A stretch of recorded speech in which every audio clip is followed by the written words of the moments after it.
Stephanie, you've got the castle set behind you right now. You are up in Scotland with Standard Life. The theory here is that Boris Johnson is doing better in the polls. Is he doing better in Remain Scotland? No, I think the Conservatives face two big hurdles here in Scotland.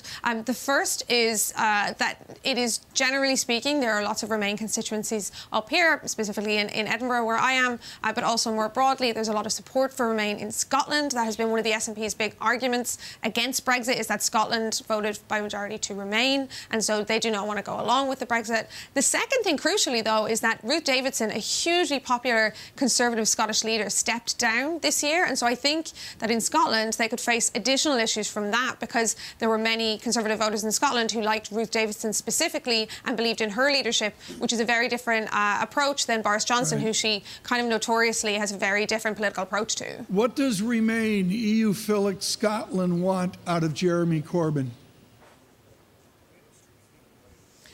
Well, I mean, you're talking about, again, historical issues that the Labour Party has had in Scotland, where they've really lost out to the SNP. And, you know, in the general election space, the challenge you've got is Labour Party doesn't have a clear-cut strategy on whether they Remain or leave. They're trying to thread this needle. And the feedback that's coming from voters, not just in Scotland, more broadly, is that threading that needle is not giving them the solution that they want. And as voters are increasingly polarised on the issue of Brexit, that means that, you know, the Labour Party's strategy is increasingly under pressure, hence why they don't want to go to an election right now.